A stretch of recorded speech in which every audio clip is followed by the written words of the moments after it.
তো আজকে বাড়িতে রান্না করলাম শাপলা ভাজা বা শাপলা চচ্চড়ি। তোমরা কিন্তু এটাকে অনেকে নালও বলে থাকো, তো আমরা এটাকে কিন্তু শাপলা বলে থাকি। তো প্রথমে শাপলাগুলোকে সিদ্ধ করে নিয়েছি, তারপর এর থেকে জলটা কিন্তু বের করে নিচ্ছি নিংড়ে। আসলে যেহেতু শাপলায় প্রচুর পরিমাণে জল থাকে, তার জন্য কিন্তু ভাজার আগে সিদ্ধ করে নিয়ে তারপরে যদি জলটা বের করে নিয়েছে তাহলে কিন্তু ভালো হয়। আর আমি কিন্তু এর মধ্যে আলু ব্যবহার করবো না, তবে তোমরা যদি আলু পছন্দ করো তাহলে কিন্তু এর মধ্যে আলু ব্যবহার করতে পারো। তুমি শাপলা প্রত্যেকটাই কিন্তু এভাবে জল বের করে নিয়েছি।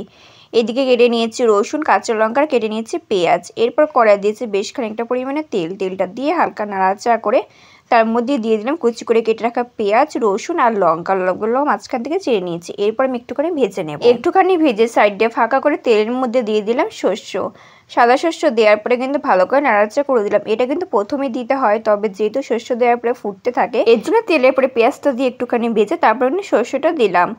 তো সবকিছু এবার দিয়ে দেখতে পাচ্ছ ভালো করে কিন্তু একটু বাদামি কালার করে পেঁয়াজটা কিন্তু ভেজে নিতে হবে। দেখতে পাচ্ছ পেঁয়াজগুলো কিন্তু বাদামি কালার করে ভেজে নিয়েছি। এরপর এর মধ্যে দিয়ে দিলাম শাপলাগুলোর মধ্যে স্বাদ মতো লবণ আর কিছুটা পরিমাণে হলুদ দিয়ে ভালো করে কিন্তু ভাজতে থাকবো। আর এখানে কিন্তু রসুনগুলো কিন্তু আমি আস্ত দিয়েছি, তোমরা জায়গায় রসুন নাও দিতে পারো, তবে এইসব ভাজার ক্ষেত্রে আমার না দু একটা আস্ত রসুন কিন্তু ভালোই লাগে আমার কাছে খেতে, তার জন্য কিন্তু আমি দিই। বেশ কিছুক্ষণ ভেজে দেখতে পাচ্ছ অনেকটা কমে গেছে। এর মধ্যে দিয়ে সামান্য পরিমাণে চিনি, এটা কিন্তু তোমরা এখানে স্কিপও করতে পারো। চিনিটা দেওয়ার পরে কিন্তু ভালো করে নাড়াচাড়া করে দিলাম। আর যে লঙ্কাগুলো দিয়েছিলাম সেগুলো একটু ডলে দিচ্ছিলাম যাতে একটুখানি ঝাল হয়। দেখতে পাচ্ছ কতটা পরিমাণে কিন্তু কমে গেছে। শাপলা প্রথমে অনেকটাই ছিল, তারপর ভাপ দেওয়ার পরে তো কমে গেছিলো, এরপর রান্না করার পরে কিন্তু আরও অনেকটাই কিন্তু কমে গেছে। এরপর আমি 5 মিনিট ঢেকে দিয়েছিলাম, ঢাকনা তুলে ভালো করে নাড়াচাড়া করে নেবো।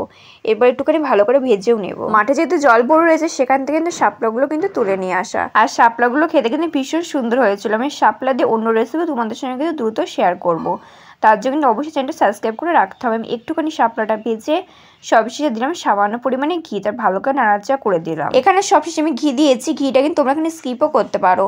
তো ব্যাস রেডি হয়ে গেছে কিন্তু শাপলা ভাজা বা চচ্চড়ি, খেতে ভীষণই দারুণ হয়েছে। তোমরা কিন্তু আজ এই রেসিপিটা বাড়িতে অবশ্যই একবার ট্রাই করো, আশা করো তোমাদের কাছে ভীষণই ভালো লাগবে। আর আজকের রেসিপিটা কেমন লাগবে জানাতে কিন্তু ভুলো না। এরকম রেসিপি চ্যানেলটা কিন্তু অবশ্যই সাবস্ক্রাইব করে রেখো। বাই।